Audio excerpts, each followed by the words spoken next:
Sometimes that is better. Hello, everybody. Welcome to another episode of the KillJoy Jake podcast. Today, we're talking about the Friday the 13th franchise, and I'm joined here with Locked. How you doing today?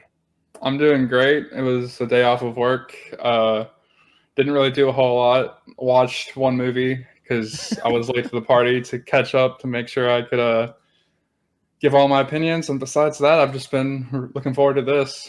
Hell yeah, man. Hell yeah. So with the Friday the 13th franchise, I'm assuming this is one of your favorite slasher franchises. Maybe not.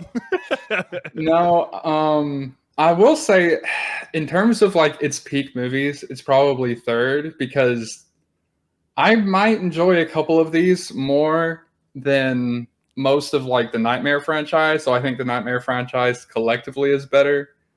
But I think Scream and Halloween are like the two best. I think they have the best movies. There's nothing in this franchise that I think competes with those. Hell yeah. But I do like it.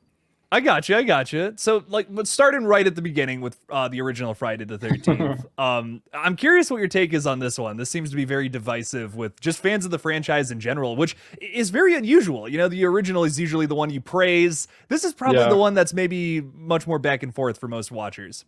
Right.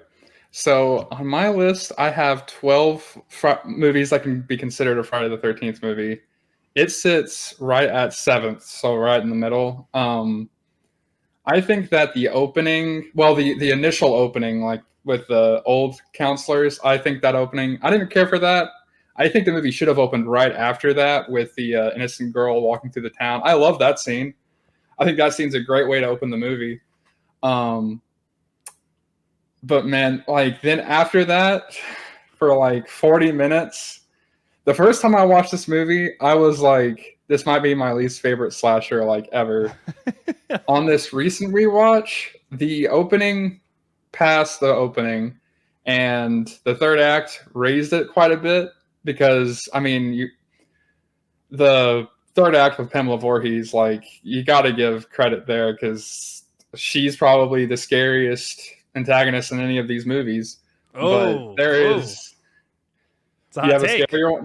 There might be one other one, and we'll get to that one. But generally speaking, yeah, because most of the time Jason's kind of like cheesy. But yeah, I think I gave it like a 6 out of 10, which is in my rankings like still a positive movie. But because the kills are good, but man, like when I've heard that this movie, like they literally told each other like we're just gonna rip off Halloween, and yeah, yep, for sure.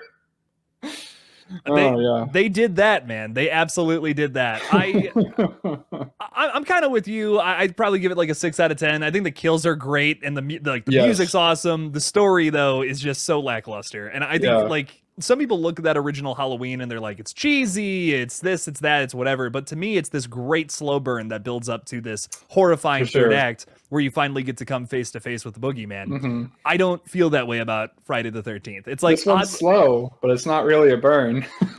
right. It's not really building up to anything. Like you find out it's a murder mystery this whole time when it's like not really that mysterious. It's the mom of the kid that was such a throwaway line. She wasn't really involved with the story all that much, and then she just kind of comes into the third act and is like, "Oh, I'm the one killing all you people now." Yeah, I think the first Scream movie almost retroactively makes the watch a little better because then and since you're kind of sitting there thinking like you don't really need the build up, like retroactively. Right. Like if I just saw this movie and it wasn't Friday the 13th, it was just like Revenge of the Mom or something, then it'd probably be harder to sit through. But because of its history, I think it makes it a little easier to watch. But I don't remember any of the character names for most of the characters in this franchise. But the scene that builds up to the axe kill, I think that's probably the best scene in the movie outside of the third act because that's probably the one scene where I genuinely felt tension. I was like, oh, okay. They're doing a little something right there. I like that scene quite a bit. But yeah, overall, there's a whole lot of just camping stuff that's happening. And I'm like, okay, cool. I'm happy they're having a good time for now. Yeah, there's a whole lot of nothing going on in this movie with the characters. I think some like the Kevin Bacon kill and the axe kill, like you said, I feel like those are big standouts from the movie. And it's Tom Savini effects, which really boost this one. For me, I feel like there's not a whole lot of really scary moments that like really make this one worth it, in my opinion, which is probably pretty harsh. But I just always felt like the original Friday the 13th was a little overrated, in my opinion. Most of the sequels, not all, but most, I feel top this one. Yeah, and I think ever since Halloween 2018 came out, because before that, I feel like when you've gotten to slashers, you knew the opinions that all of the history of slasher, like the fandom had, and you kind of would usually fit into a niche with that. But after 2018 came out, that really split a lot of people, because there's people that love that movie and people who don't. And they were like, oh, we can actually have like nuanced opinions. Because since then, that's when I've noticed that people are a lot more open to criticizing this movie. Before that, like I heard people say like, hey, it's not the best, but people would still always be like, but it's like, it's like A New Hope. It's like, no, it's not. A New Hope's a top classic. This is not that movie. Right.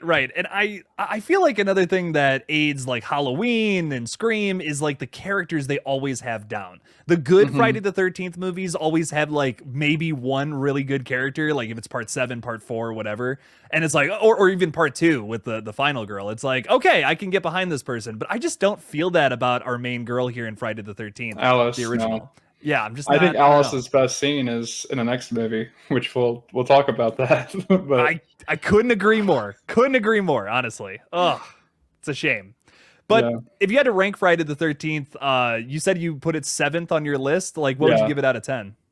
I gave that one a 6 out of 10, which, spoiler alert, a lot of these are like a 5 or a 6. Like most of them hover right around there. There's a couple above and then a few below that. And that's most of them. This franchise, I think a 6 out of 10 kind of explains most of it. I love Jason, but that is kind of this franchise's thing. And I think most of the people who really love it, they know it's a B movie franchise. So I think like 6 out of 10 of them are like, yeah, exactly, and that's cool. A lot of these movies too, before we really get into the sequels, they're kind of all doing the same thing. But as you get into some of the later sequels, they have a gimmick. Like I think at part 7, well, maybe part 6, we kind of start with the gimmicks and then really start rolling with that in every movie. But there's a charm to that in a lot of ways. Some franchise approaches are, let's just try something different with every single movie. With Friday the 13th, it's no, we're going to do the same fucking thing over and over and over and over again and see if it works. So like, I guess I appreciate that, but it's also, it's one of its strongest assets, but it's also one of its like biggest like faults. And I don't know, I wish they would have tried just something else in these earlier movies, but these first 4 are all just kind of the same. Yeah, pretty much. I think it'll be a bit surprising which of the first 4 are my favorite. But yeah, they pretty much do. I think they're very identical. But the next 3, it'll be interesting to get into that, because I know one of them, my opinion, will be interesting. How do you feel about 2? 2? I think 2 and 1 for me, ranking wise, are a bit interchangeable, but 2 has maybe my favorite opening in the franchise. I think the opening with Alice, I don't like the flashback stuff, though it's done best in this movie than it is 3 and 4's flashbacks openings, are especially 4's. It's just like, oh yeah, that's just there. When you're binging this franchise, that's so rough. You're sitting there like, oh my God, they just edited it in and said, all right, there's 5 minutes of runtime. It goes. It takes its time too, man. It's so slow. And in this one, it's just Alice like rolling around on a bed, right? She's having a dream about it. It's like, what?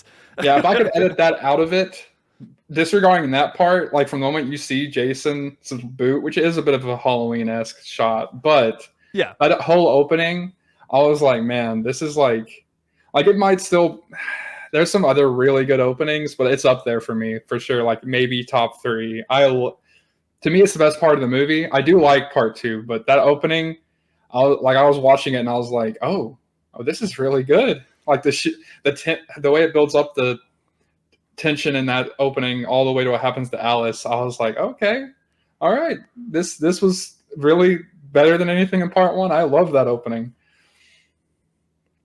2 is easily like just in my opinion, this is easily my favorite from the whole franchise. I feel like yes, I feel like it's the most iconic. It has the best kills and scares and character moments, even though yes, it does have a lot of goofy moments too. I imagine you like the goofy, and can I predict it might not be your favorite scene, but it has to be the scene that you go back to the most, which is the I'll just say the chair scene, and you're gonna know what I'm talking about. Yes. Like Is it dark humor? Like, should I probably not be laughing at this? Yes. But do I continue to laugh at it? Of course I do. I mean, listen, man, this is a cheesy ass movie, but I see this as the first real Friday the 13th movie. And I agree. And while, some of the stuff is very predictable, it's very like, okay, yeah, of course this was going to happen. It's still a better written movie than the first one, in my opinion. They set up the main girl to be a perfect, counter to Jason because, the whole child psychology thing, which is a throwaway line, which is kind of okay. There's some writing elements here that are positive. It's not exactly reinventing the wheel, but it's something. It's rolling the wheel well, at least. And that's why I applaud this movie. None of the other ones are really written to this caliber. So like especially when we get to part 5 and beyond. Yeah, I'm going to say part 5 because that one tries to be a murder mystery again. They all kind of have a gimmick. They all have some kind of gimmick that they're relying on while basically doing the same thing that every movie prior to it has already done. I appreciate 2 for being kind of the archetype for that, being the mold, which I think does it better than even the first film. So for me, that's why this is my favorite. This is the Jason movie, even though we don't even see iconic Jason yet until the third film. Right. Yeah, I will admit part 2 and part 1 blend together so much that some of the scenes leave me. But one scene I do particularly remember, and I had seen it before because it's so iconic, is I think his name was Mark, the wheelchair guy. What happens to him? I was like, man, that's brutal. Like, they're just starting to make you like him, and then they're just like, bam. Nope. I was like, ooh. Oh, man. I seen that. I don't know if it was supposed to be funny, but for some reason, it almost killed me as much as the chair scene. When, was her name Jenny? Is that the final girl? Ginny? Yeah. Yes. Yeah. She goes into Jason's shack, and she's walking in, and you can see through the slit of a doorway, you can see Sackhead Jason, and he's running for like 5 seconds before she notices. And for some reason, like, you can see his head bobbing. It took me out. Like, I rewound it and it still took me out. I was like, why is that? I don't know what. I think it's just like how intense he was running, and she just had no idea. And it just seeing like the irony of that. I was like, oh damn, he's coming. Like, she's so dead. She's so dead. Oh my god. That's like, once again, genuinely, there's not a whole lot about this franchise that really scares me. I'm laughing more times often than not. But part 2, the more I watch it, the scarier it becomes. And that's not usually how these movies wound up for me. Like I'll watch part 3. There's a specific shot with a head in that movie that just makes me fucking crack up. The fucking eyeball, dude. That's so funny. That's ridiculous. Like, they thought that was scary, and I'm like, no way, man. That's so goofy. But this ending of part 2, it's genuinely the scariest moment in the whole thing. The mom's head. There's like a shrine to the mother in this disgusting shack out in the middle of the woods. That's so gross and so gritty. I love that, man. I latch on to shit like that. Yeah, which Never Hike Alone in the Snow, is that the name of the sequel, or it's technically a prequel? Never Hike Alone, Never Hike in the Snow. Yeah, they kind of emulate how scary that could be. So yeah. I mean, I agree. I think I also really liked. I think it's the scene with the cop when he's moving through the woods. I liked that whole bit too. I thought that was a highlight of this movie. I do think that the cast of characters in this one, although this is not my favorite of the first 4, might have had my favorite cast, probably. Yeah, because part 3, we'll get to that, but yeah, generally. And I think I also gave this one a 6 out of 10. Generally, so there is one thing I hadn't mentioned yet, and it was in the first one. It's in all 4 of these first ones. One thing that did take me out of all 4 of these movies a little bit, and it's part of it being from the 80s and being cheaper movies, the editing of these movies sometimes can be a little rough. This one has it too. And it's typically the white flash that gets me more than anything. It'll be like the white flash. Sometimes it's effective, but sometimes I'm sitting there and I'm like, that was okay. And sometimes it feels like the music kind of just cuts off. Like they were just in the editing room and they're like, all right, and music stop. And I'm like, that's not how you should edit music in a movie, but And then a character moment ensues or whatever, like some dialogue. And it's like, why did we just cut off from that? Hang on. Oh, yeah.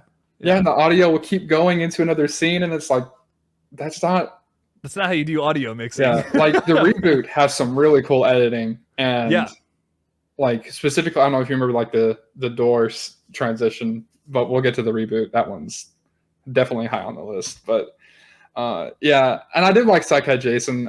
He's probably my most played version of Jason on the game. I love playing as that particular one just because it's so different. Have you ever played the game? I assume you have. I played it a while ago. I know it's like, isn't it like done? Like you can't play it anymore? Or you can play it now. It'll no longer be for sale, I think in December. And then next December, it'll officially, like, if you have it, you can play it, but there won't be any servers, though, so. That's a shame, man. All these horror games are going down. I don't know if you heard about, like, the Evil Dead game and all that. I did see that. It just sucks. It's like, man, these are fun games, dude, but, like, they just don't cater to a wide enough audience, which is really a shame. Yeah, it is. Oh, what was your score for this? This is your favorite, so I assume it's a bit of a higher score for you. Yeah, I give part 2 like an 8 out of 10. I really enjoy it. This is like my top 3 is probably like 2, final chapter, and I got to give some love to part 6. I'm gonna be honest. That's my controversial take. I'm not crazy about part 6. I think it's good. It's not my favorite. It's solid. The first half of it is so funny and so entertaining. I just think they immediately go back to what those first 5 movies are in the back half, and that's kind of my issue with it. Like, I'm like, it starts so great, but like immediately when you get into them trying to stop Jason at the end, it just turns into a regular Friday the 13th movie again. I'm just kind of like, I don't know, like funny stuff at the beginning, nice, but I need that consistently through a whole movie. And part 6, in my opinion, just doesn't deliver on that. But part 2, definitely my favorite, 8 out of 10. Is it perfect? Absolutely not. But oh my god, it's if I need a Jason movie just right now, this is the one I go to the most. Right. I can dig that, yeah. So there's probably only 2 that if you said that, I would be like, that's just like a Jamie rat eating the head of a rat kind of opinion. Which there's only, but I'm pretty sure we'll agree on those 2 particular movies on the back half of the franchise that there's something.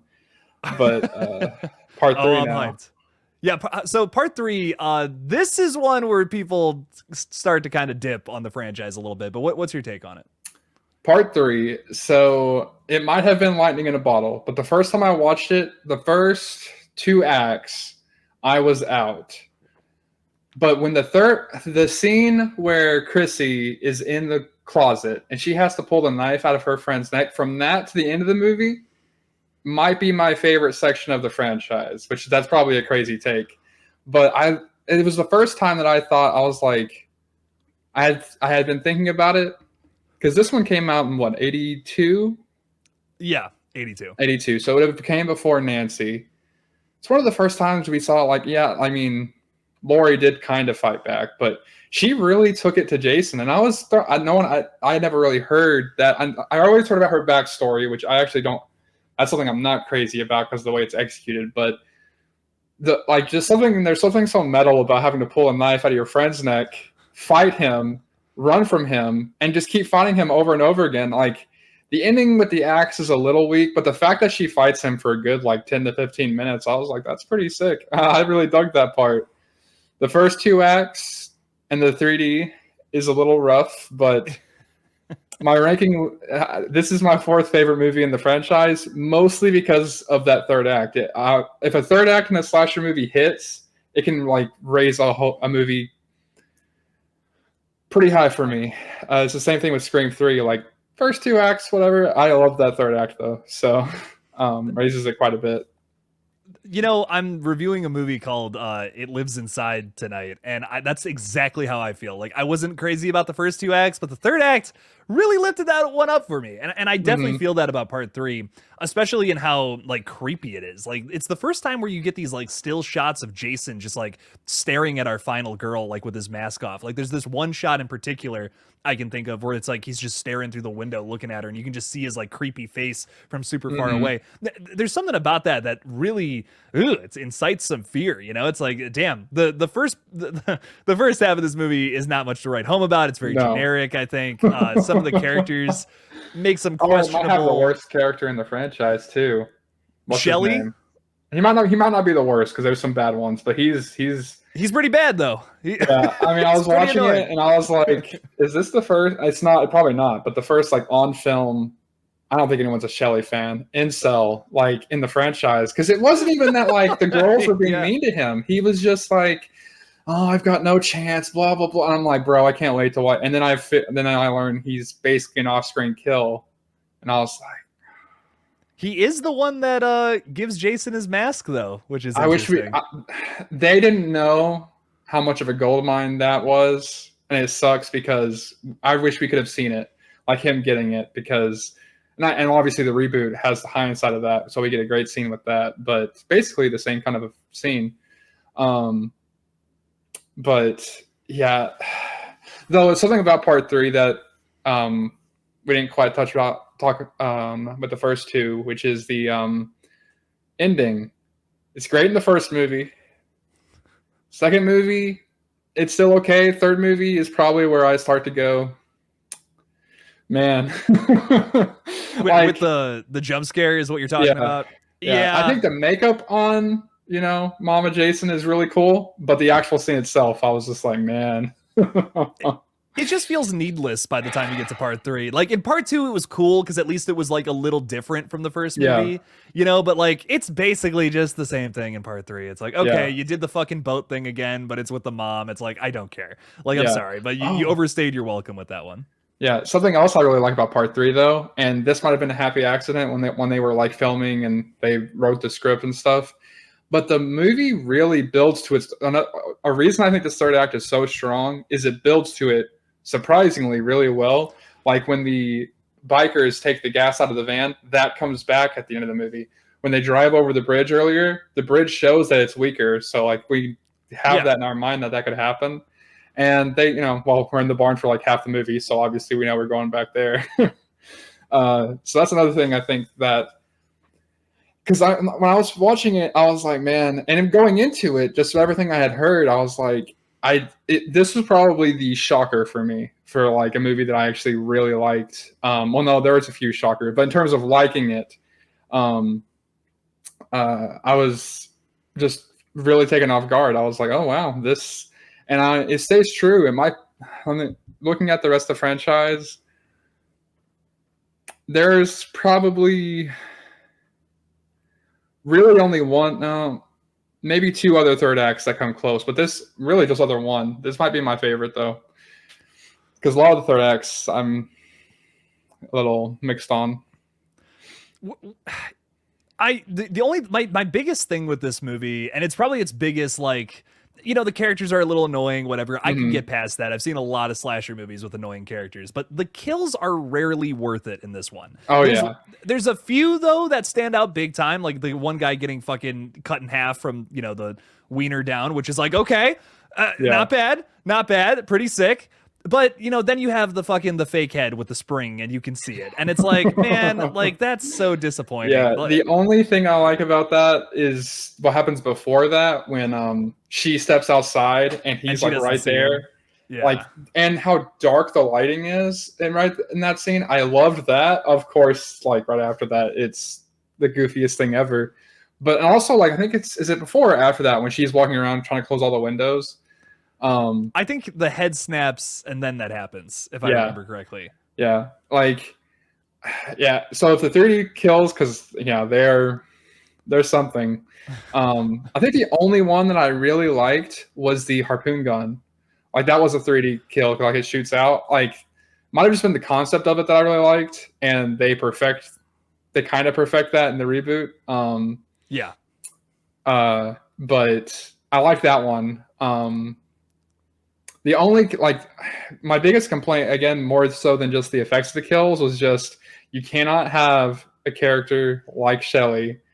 And yeah, we see his neck slit, but not show it. It's just like, man, that's like a slasher rule. You have a douchebag character, you gotta have that payoff there. Like that was one of the biggest things that irked me. I was like, I think there's like one of two things you can really do with a douchebag or asshole character like that. You can either, maybe they don't do anything too bad to the point that maybe you could give them this arc where they're actually a good guy now and maybe they save the day or something at the end. Yeah. Or you give them an egregious death that is so hard to watch, but it's also like, yes, fuck Shelley. You know what I mean? And to rob us of either of those things, I just feel like is a big misstep. And I that's another thing about part 3. I just feel like the writing is a little, this is where it really starts to falter. Like I look at the first 2 movies and I'm like, okay, whatever, you know, they're slasher movies.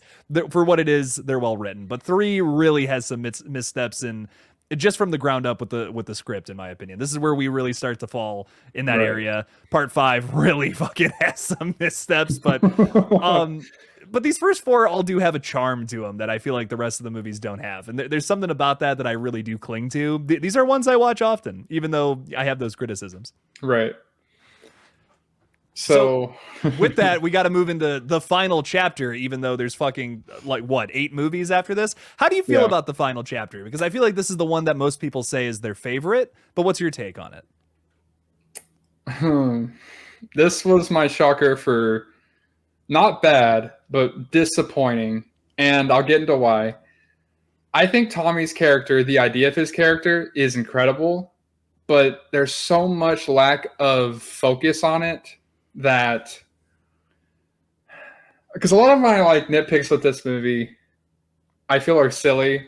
Like one of my biggest one is that the movie is, because it's funny because people always told me part 5 is a soft core porn, but part 4 the characters are almost obnoxiously horny. And I don't mind like some characters being horny, but like every single, so that, you know, they've got the 2 houses. One house has Tommy and the other house is just 8 or so of the same exact character for the most part.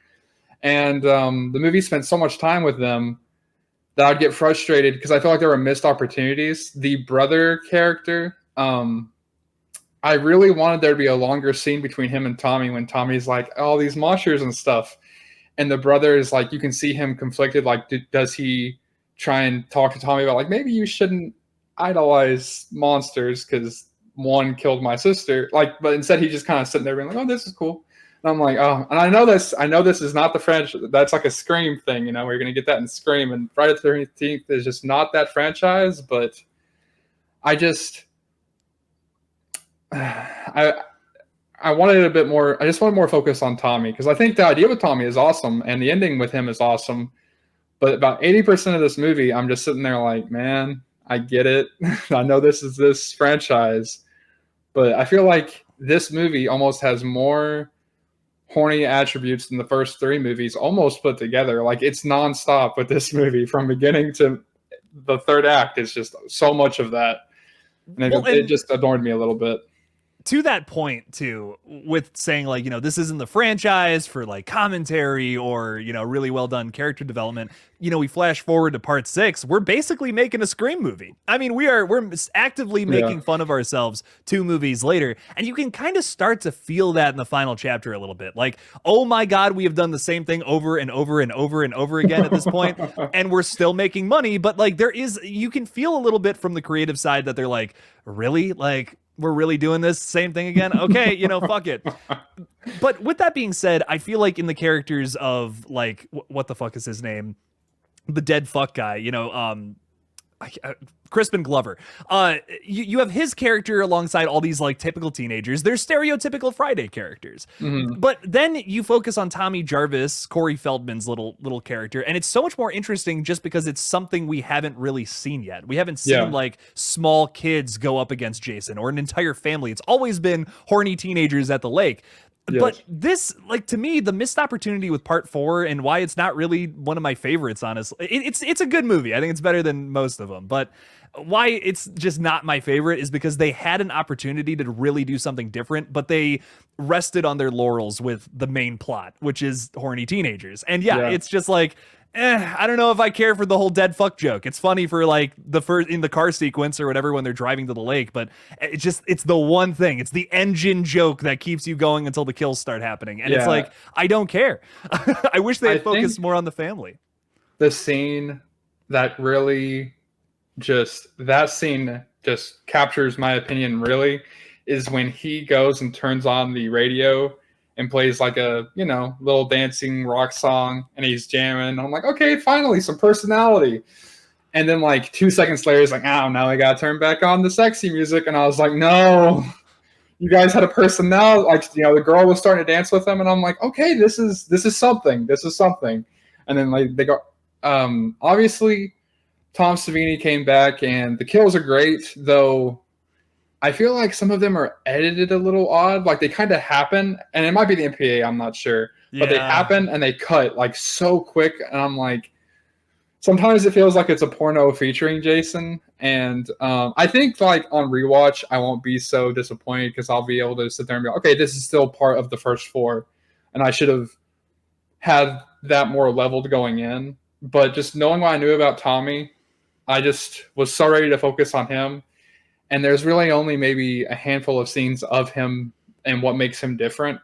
And part 6 to me does, like, part 6 is to me why Tommy is really so like everyone's favorite final character in this franchise. And I do like it. I think the third act again is good. Not as good as the third movie, but the little chase with the older sister, that scene's pretty good. Obviously, the way they kill Jason, that's probably the most badass effect, maybe in the whole franchise. When he's sliding down the fucking machete, like that's pretty awesome, man. I got my criticisms of this one, but the way they kill him with Tommy Jarvis shaves his fucking head and then like slices him in the head, that's pretty fucking cool, man. I'll give him that. Yeah, for sure. But you're not crazy about the final chapter. Not really your favorite. No, and I think it's more so disappointment than actual like this is because it's definitely like I think for me it'll definitely age better than part 1. It's just that when I went into it, because unfortunately you can't escape opinions of this franchise. I had some preconceived notions of every movie, and I expected it to be on par with some of the other ones that I really loved, but it just wasn't. But I still enjoyed it. It is not near the bottom of this franchise. It gets a lot worse in a few movies. Yes. For some people, maybe the next movie, but I actually liked part 5. Part 5's Jekyll and Hyde for me. Jekyll and Hyde movie. What do you mean? I'm curious.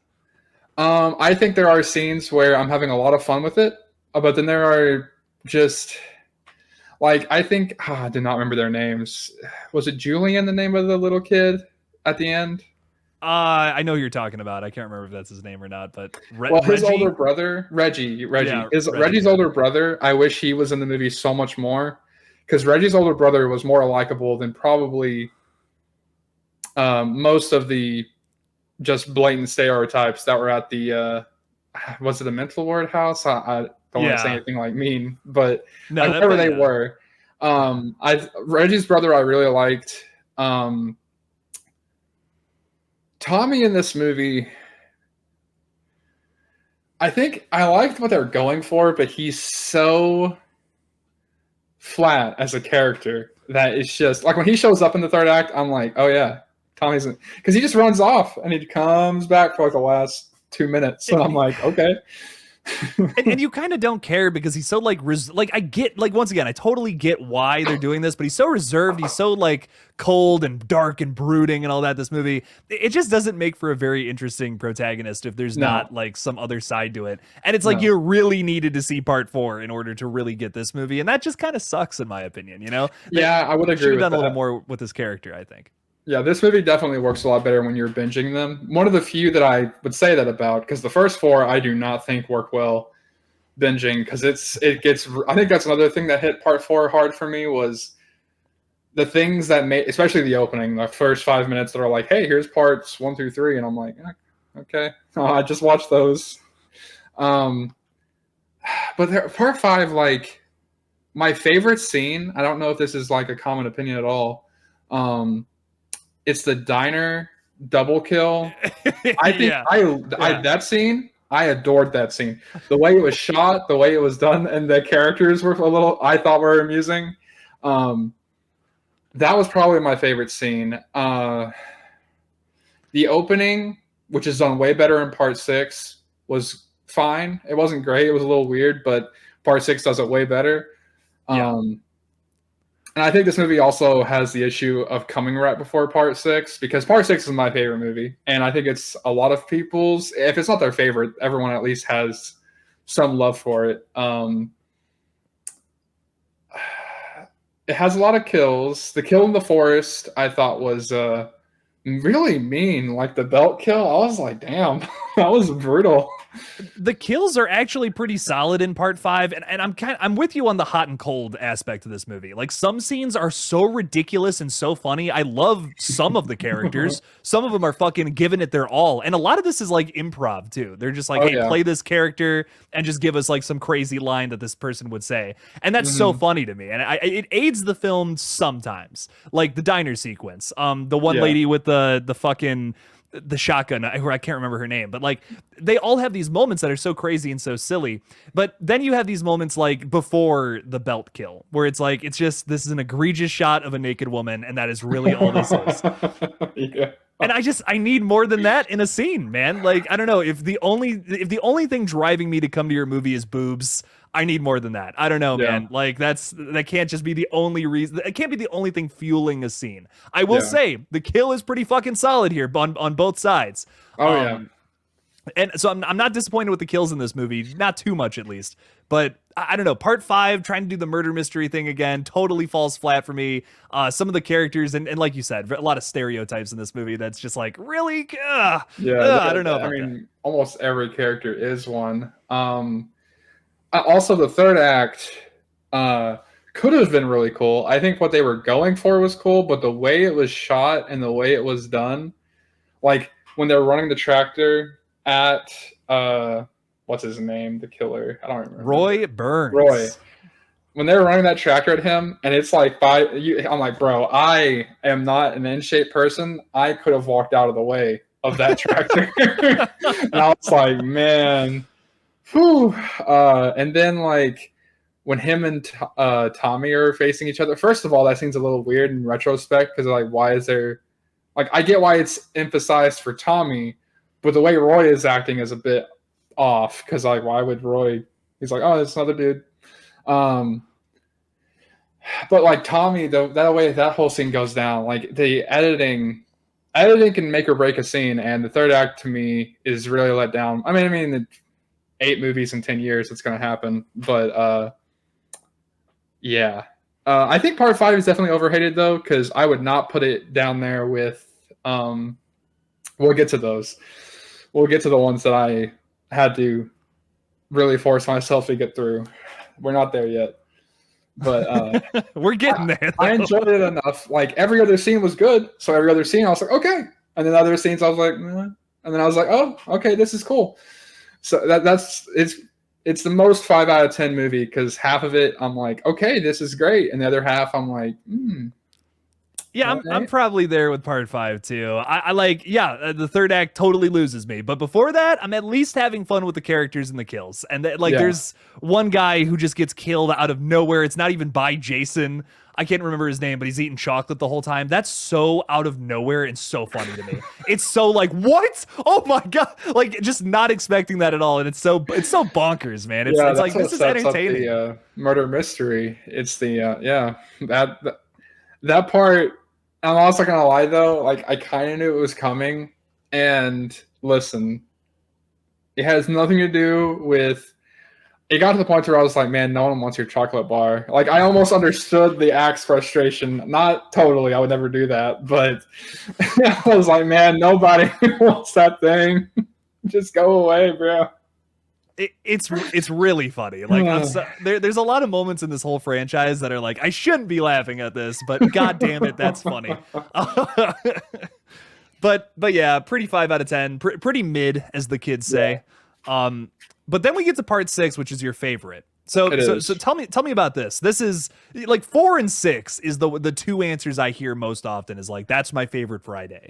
So how do you feel about 6? I think the reason part 6 is my favorite is, part of it is it fits more into my favorite franchises. Like, I feel like it has strong. Well, I do agree this. I don't think the second half falls off quite that hard, but I do. Like, the third act of this movie, what happens, they tried, and I think I get why it flopped a bit at the end, because how do you top some of the stuff they did in the first half? But, I mean, Tommy, the opening, the fact that this whole movie is basically just Tommy trying to tackle something that the system has failed with him for so long that he is basically just, I mean, he's almost as on his like mental edge as like Sydney was in Scream 3, like to where like what's going to work at this point to free him other than just facing that demon. And I really appreciate that with Tommy's, and I like the fact that it can address that while being the most successfully goofy movie of the franchise, because some other ones try to get more goofy. I don't think they succeed at what they do, but this one, and there's some scenes that are like I know some people don't like the paintball bit. I love it because it's just so, I don't know what, like the characters are killing me, and like the way they go out is so funny to me. God, this one could almost have a whole podcast episode, because I feel like, especially the first half, like every scene, there's something where it's like, this, how did this happen like a year after part 5? I'm shocked how just well put together some of the stuff in this movie is. It's surprising to me. It starts so well. Like, I think the front half of part 6 is some of the best of Friday the 13th, like without a doubt. The fucking, some people don't like this either, but the, you know, guy getting his face smashed against the tree and there's a smiley face. That's funny. That's really unique humor, especially for a Friday the 13th movie. It's almost shocking when you get through the first 5 and then it's like, whoa, this is like really just off the wall. We're not taking ourselves seriously anymore. We're just having a fucking ball with this crazy character that we've kind of set up in Jason. And it's a great time. It's so much fun. It's just, to me, I really, really value consistency when it comes to, you know, storytelling, comedy or whatever. And when something's working, you gotta keep fucking rolling with that. And there's a part of me that wonders if the filmmakers here didn't realize how impactful that kind of like meta humor and commentary was in the front half. Because they just like, I don't know, for me, they just totally lose that in the back half. And that's my issue with this film. I'm like, this is so good until it's not.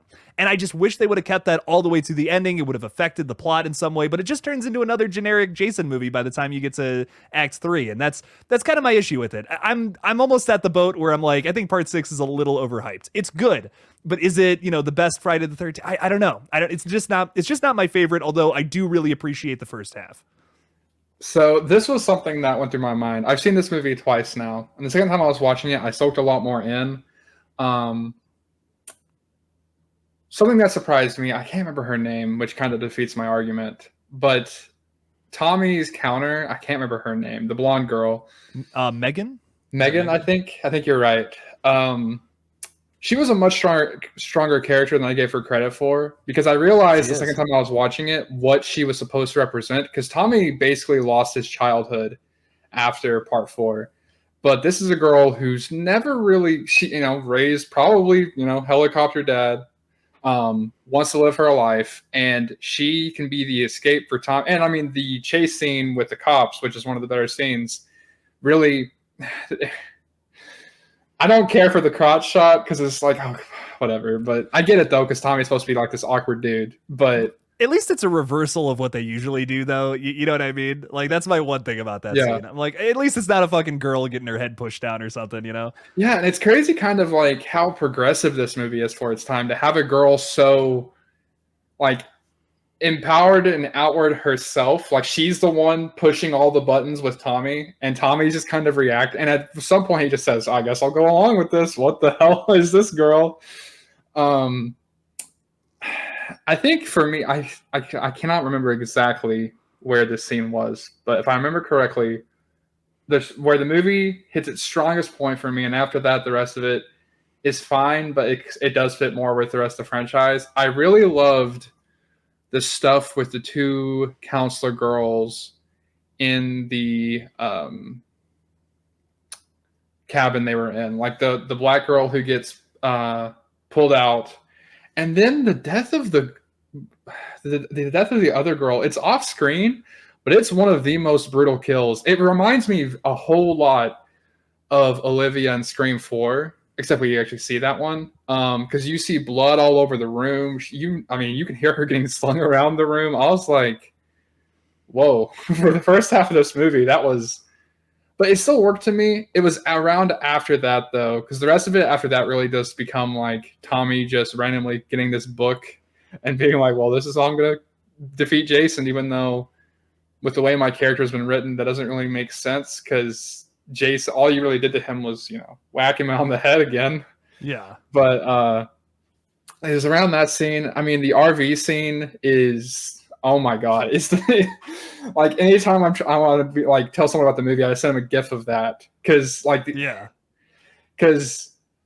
oh man, I love that scene. The scene where he's killing the Undertaker and he's just whacking, and that dude walks over and he stops and just suddenly turns. I'm like, man, it's such simple humor, but for its time, God, it was so, like, all those scenes, every time I'm like, dude, this is just so entertaining. Like, no complaints about that first half. I agree. The second half could have been stronger. I actually think that it was weird when Jason was returning to the camp and the whole movie he's doing that. I was like, this actually reminds me a lot of the first two David Gordon Green Halloween movies, because Jason comes back and then you can kind of put the blame on Tommy like you can Laurie, but not really. It's not really their fault. But people will blame them because, their trauma is making them act really stupid. The town in like Halloween 2018 or like I feel you. Yeah. And I actually think the ending of Halloween Kills, which I'm starting to dub my end to the duology, because that is the end. What are you talking about? There's no more movies after that. Yeah, I think that in a perfect world where this franchise was better put together, Jason Lives has a over-the-top but dark ending, kind of like Halloween Kills does, and then we have a part 7 that ends it, but that's not what Paramount at all had in mind. So, but I kind of wish it would have done that, because I think that would have been like, that's kind of the ending that I think would have made sense, because Tommy was being held back that entire movie. For him to catch up to Jason so quickly, I think also kind of deflates the ending a bit, because Jason's been a monster this whole movie, and then Tommy gets a rock and a chain and just beats him. It's like, okay. Yeah, I don't know. I'm a little harsh on this movie. I will say that. I think this was like, I think Final Chapter got a little overhyped for you. This is the one that got overhyped for me, I think, big time. Like when I first saw it, I'm like, this is great. And then, you get to the back half and it's just like, it's not as epic as the first half makes this movie out to be. And I think that's my biggest disappointment and complaint with it. It's not like nowhere near the bottom of the list at all for me. I really like this one. I feel like it could have been even greater than what most people make it out to be, because of this back half. Like if we would have kept the humor consistent, we would have had this epic battle between Tommy and Jason at the end. This would easily be the best Friday the 13th, without a doubt. It just makes me a little sad because it feels like missed potential. You know what I mean? It's like, oh man, you had it. Like you had it for the first half there. I still love this movie though, with all my complaints, whatever. I think it's so good. I totally get why this is like everyone's favorite. It's so it's relentlessly funny. The kills are great, even if they were cut down. And I don't know, I have a good time with this one every time. Oh, for sure. But now part 7. What are your thoughts on Carrie versus Jason? Because I fuck with this movie for no good reason. I have no good reason to like this movie, but I think it's so entertaining. Yeah, this I think is ranked 5th for me, which is, I like all of these movies, but the last 2 in my ranking. This movie is a tale of 2 halves of it for me. I think that half of it, the stuff with Tina and the counselor professor guy, oh my God. Actually, I mean, he's written better than Shelley, because him being an asshole, like, I just wish it's the MPAA with this movie, because like his death scene, the build up to it is immaculate, and then when it actually happens, I was sitting there and I'm like, I know I'll love this more in future viewings, but that first viewing I was like, oh, the money shot. But no, Tina's great, the professor is great. Jason's look is the best it ever gets, and then it immediately drops off in the next movie, but it's amazing in this movie. The third act in this one competes for one of the better ones. Tina versus Jason. For some people, I guess they don't really care for some of it, but I thought the entire third act of this movie went really hard. It's just, it does have a bit of the part 4 syndrome of the other side of the cast. Yeah. Very generic. It's a bit rough. But to me, they're not Tina gets the focus that I wish Tommy got in part 4. So I really do dig this movie. I do wish there was somehow some way to get an uncut version of it. But outside of that, that's my one real complaint about it. I thought this was going to be the drop off that happens next movie. I thought this was going to be it, but no, I was like, no, this is still really damn. When I was binging them 5 through 7, I was having a pretty much an immaculate time because yeah, all those movies have issues, but they're enjoyable enough where I'm like, okay, this is why people love this franchise. I get it now. 5 through 7, like, there's no moment in any of those movies where it's really like boring. You know what I mean? Like, there's some like moments where you're like, I don't know about this, you know. But like, you're watching it the whole time. You get to part 8, and like that middle is so fucking slow. Like, I don't care about the shit going on with the principal or whatever. Like, it just does not interest me. But the moment you get to the third act of part 8, it's fun again.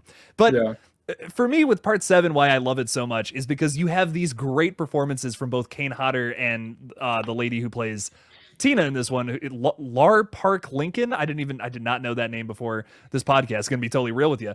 Or Jennifer Banco. Unfortunately, 2 people are listed as Tina.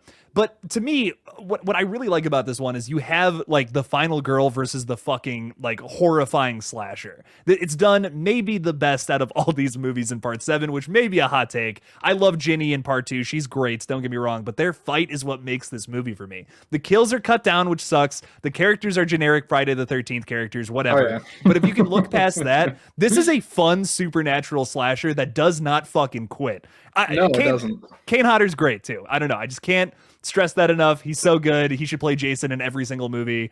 The fact I that wish he got more movies on this level of quality. But yeah, he was. I do think the Jasons before him don't get enough credit. But he is his acting, his physical acting. He makes Jason as memorable as he is for sure. One scene I remember sticking out to me was the nerdy girl, which I think that trope is kind of. I'm not crazy about it, but the one where it's like, I'm gonna go get all pretty and stuff, and she gets pretty and stuff, and then right after that, when she leaves the bedroom, she's outside. Yeah. And the dude she was looking for was inside, and they don't do any. And I'm like, I mean, I get it. She needs to die, and it's her quota. She's reached her screen time. But I remember that scene. I was like, dude, that is one of the most Friday the 13th scenes ever because she gets pretty and she's just outside. Like the editing takes her right outside, and I'm like, oh, okay, it's your time. Let's. And it's a cool little chase scene into the little wood shed with the weapons and stuff. It's a cool little chase scene, but. Getting her outside, they're like, how do we do it? Oh, let's just do it. I think that's what they did. But I do like part 7 a lot. It took me off guard. I was not expecting to like it as much as I did, and I was really happy with it. And it also gave me false hope. I was like, okay, I'm going to like part 8 and 9 then. It's going to be awesome. And then those 2. Jason rides a boat to Manhattan, man. So, like, part 8 is pretty divisive. I would say most people dislike this one. But me personally, I think it's got some redeeming qualities. But how do you feel about Jason Takes Manhattan? I think I entered delusional for myself. This is not mean towards anyone who likes it. I entered delusional state of mind that I would like the movie right from the get-go with the opening. Whenever she's down that little thing and he's like slowly, and I mean like about this fast, and I was like, it's fine, you know, it's cool. And Jason looks a little weird. It is probably my least. Part 9, he's kind of ugly too, but this might be my least favorite Jason look. I'm not sure. He's just wet. That's all he is. Yeah. In this movie. He's just a wet little guy. But that's low on the level of that's low on the tier of issues with this movie. But it was around there that I was like, okay. Though honestly, my least favorite thing about this movie probably is that all of the interesting characters keep dying, and that the final girl and her boy character, like, I think they're not insufferable. They're bread. They're white bread, and I'm just like. Okay, and every time there's an interesting character, an interesting thing going on, the movie's like, all right, we got to get Gotta get rid of that. I really wish the boxing guy, which I know that's basically his character trait, I kind of wish he was the final guy in this movie because he was the most likable character to me. And I knew that was going to happen because that's an infamous scene. But, oh, man. Yeah, this movie, it's my least favorite. There are scenes I like, though. I think the guitar girl is cool. Yeah. I wish she would have. It's another instance of, man, you should have been one of the final. You should have made it to New York. Oh my God, though, the funniest thing about this movie, I did genuinely burst out laughing. They go through everything they go through on that boat. They somehow survive the open ocean and make it to New York. They get to New York. They get out of the boat and instantly robbed and nearly sexually assaulted. And I was just like, holy shit. It's the funniest thing ever. Like, they get up, they're walking, they're having a good time, put them up. It cracks me up. I was like, oh my God.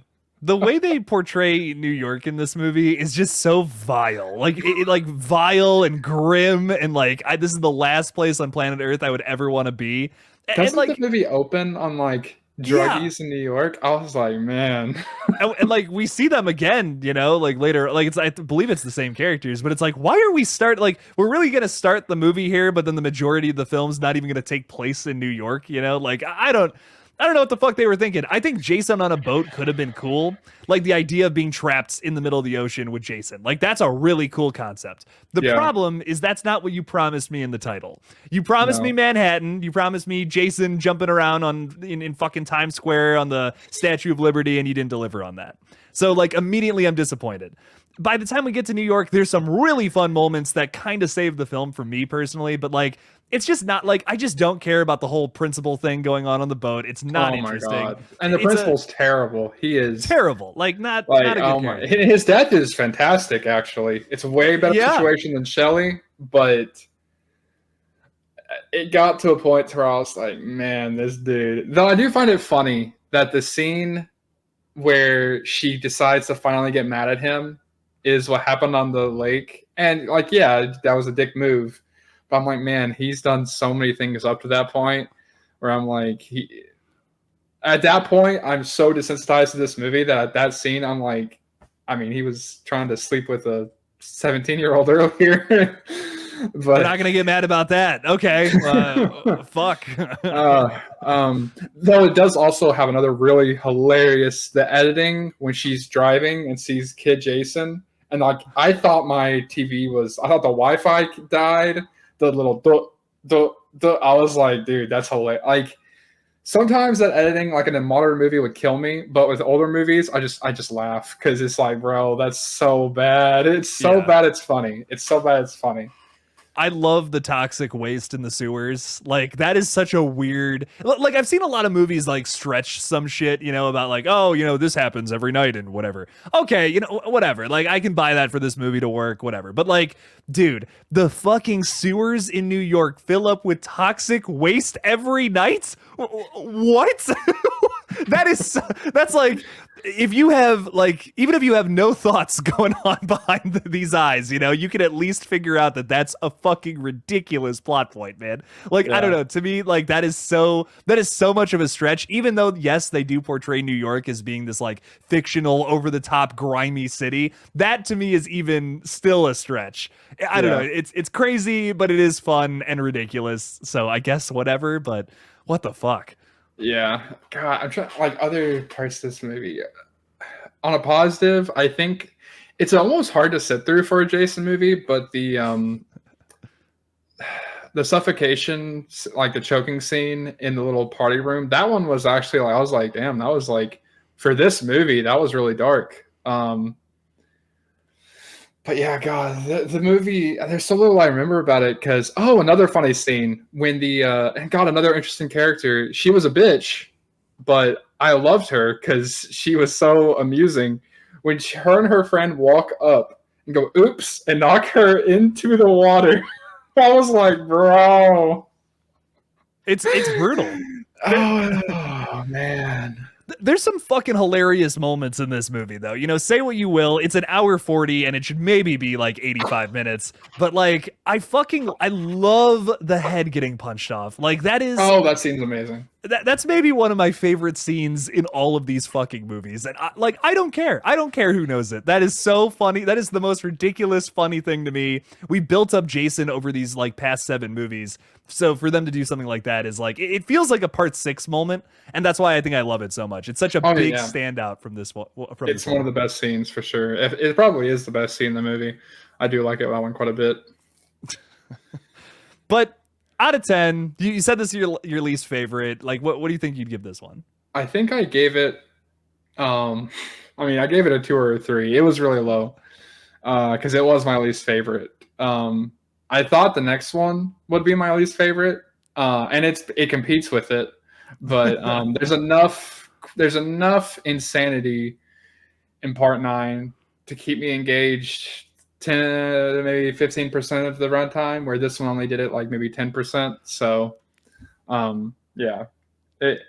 enjoyed parts, but it is one of the ones when I go to watch the franchise that I know I'm just going to be like, nah, I'm good. I think I'm okay. Oh, one last note. I do think this might have been, and no offense to the actress or anything, the final girl, the acting got like 7, the acting got worse.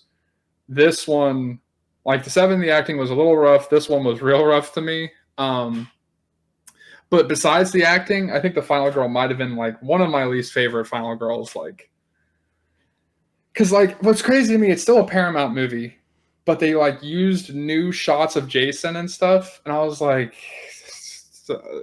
I could tell they wanted to have another traumatized final character like Tommy and Tina, but it just did not work this time for me. I did not care for her at all. I think it's kind of weird that they didn't recycle some of these characters almost like ever. Like, you know, you have the girl from the first movie, Alice. I don't know. I can't remember her name. You know, she comes back for part 2 and dies, which is like, okay, that's cool. But like, why did we never, like, Tommy Jarvis is really the only character that comes back between movies. And also Jenny all 3 never times coming back is crazy to me. Right. Yeah. Like he's played by a different actor all 3 times in all those movies. Like, why didn't they have Tina? I know like Tina was probably criticized or whatever. People might not have liked her when that movie came out, but like you really never had any of these characters come back. Like none of the actors, like, I don't know, just kind of weird to me. I think that would have happened at least once or twice, but no, I don't know. But part 9, part 9 is a movie. You know, it's one of the films of all time, and I just don't know how to feel about it, man. I feel like there's a couple scenes though that I'd be surprised if you didn't like them. One scene I was watching, and I'm like, I feel like Jake could have directed this scene. The first time he's eating, I think it's Jason's heart, the black guy. Like I was like, that is a Jake scene right there. There's a couple scenes in there. And I do actually think that some of the practical effect scenes are actually good, but they're weird to be in this movie because like the body horror at the end, I was like, dude, that looked really good. But it's in the same scene where a Jason doppelganger talks when the entire movie he was mute. And that was a scene where I was like, that's not even one where I can really laugh. I'm just like, that's a scene that happened. Oh boy. Part 9 is this, like, what I will give, the big positive I will give to this movie is it is so experimental. And like, this is the point, you know, we've changed studios now. We are trying to do something fresh with this franchise that has 8 movies that came out all throughout the 80s. Now it's 1993. Slashers are going downhill. We got to do something special to bring back Jason. I get the impetus of this movie. My problem is it's too much, and it almost comes off as like fan fiction at times. We have the fucking Necronomicon here. We got fucking Freddy's glove bringing the fucking mask down. Like, who gives a shit? Fuck it. Like, it feels like it feels like to me they were trying to get like any ideas that could possibly stick to the wall, have any little bit of fucking glue to it. They were like, yes, let's run it with this movie. And I just like, there's some great ideas here. Creighton Duke is a character. 10 out of 10. Fucking love him. He's one of my favorite characters in the whole franchise. I love some of the ideas, but most of them miss for me, and that's my problem with it. The Slug Jason thing is cool, maybe as like a standalone thing, but it just doesn't work here.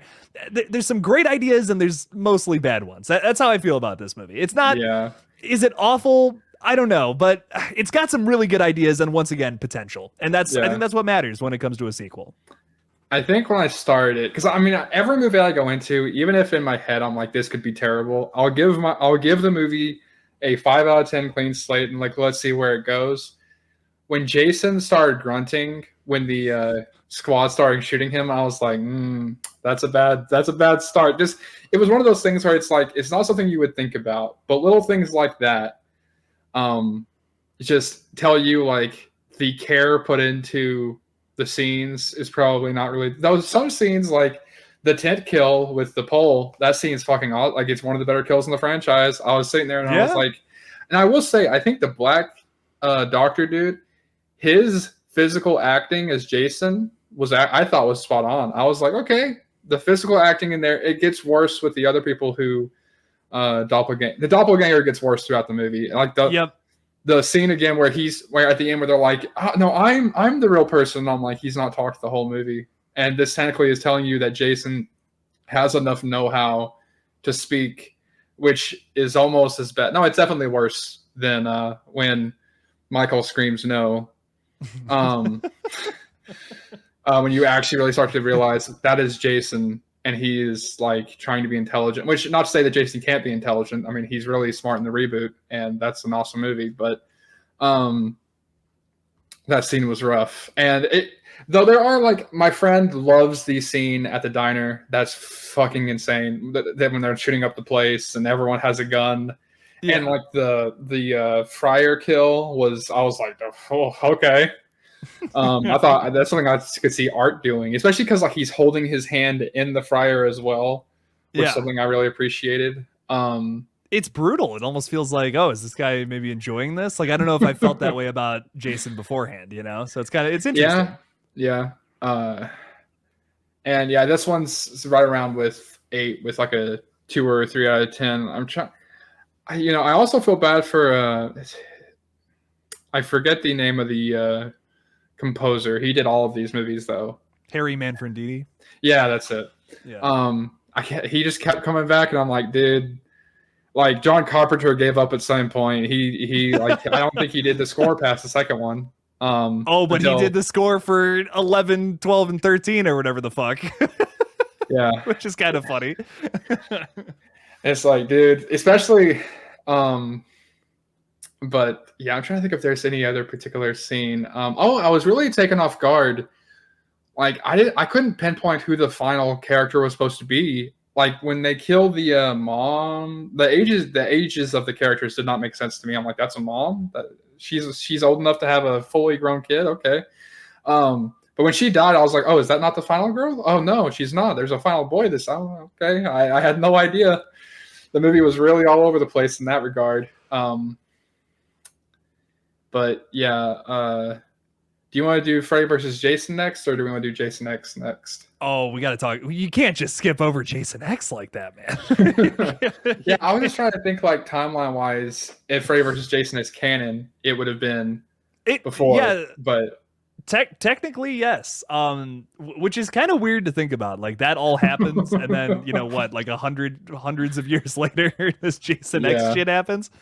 I don't know how you feel about Jason X, but it's one of those movies where I'm like, I don't hate this. There's no point in that movie where I'm like, this is awful. But at the same time, it's not a good movie. Like I'm enjoying it the whole time. It is so like, yeah, you know what? We're doing fucking Space Jason, basically. This is gonna get ridiculous. I'm already mentally prepared for that. I don't feel like this movie ever goes over the line to the point where I'm like, okay, like, what the fuck? You know what I mean? Like it's always grounded enough that I can follow it. But it is fucking ridiculous. Like, especially with the character of KM. David Cronenberg shows up at the beginning of this movie for no fucking reason. Like, that would be like if fucking Wes Craven was in this movie. Like, there's no good reason for it. But I don't know. I kind of like this movie. The one thing that kills it about me is the humor. I just the Joss Whedon humor of this movie just does not do it for me. But the situations themselves are funny. That's what I like about this. But sorry, I just spilled the beans on my take. How do you feel about this, Locked? Joss Whedon, what was his involvement with this movie? I don't think he had any involvement, but it's just that kind of... it comes off like that? It's that kind of humor where it's like, oh, he's behind me, isn't he? You know, or like you're overly mean to one another for no good reason, you know, like overly sarcastic, not so far as like sardonic, like a fucking, like an Edgar Wright movie, but it's just like sarcastic characters being dicks to each other for no good reason. And they think that's funny. That's what I'm just not crazy about that. Jason X, I definitely enjoyed it more than 8 and 9, which I think that's like setting the bar right above your ankles to me. But yeah, my problems with it, and this is kind of a given just because of the concept, it was never going to have a high budget. It looks incredibly cheap at times. Like Jason looks so cheap. Like Uber Jason is sick, and I wish that they would have gotten to that way sooner.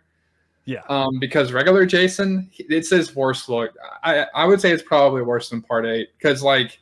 At least with Part 8, there's some kind of creative decision going on. And that one, they were like, what would Jason just look like? And they were like, all right, that's it. That looked like a Spirit Halloween Jason to me when he was normal Jason. The freezer, the frozen head kill is obviously, that's the one part of the movie where I was like, oh, shit, that was sick. And the fact that Jason's just so like, bam, about it. And I'm like, okay, that's sick. But yeah... Because when I went into it, I was really hoping it would kind of be a next generation from Texas Chainsaw Massacre kind of movie where it's just so like Jason's in space kind of, but it's not. It takes itself seriously enough and is decently written enough to be boring for half the runtime. Like that was my takeaway when I went into it. I was like, I wish it didn't get boring at times because when it's good, like the digital camp scene is really good.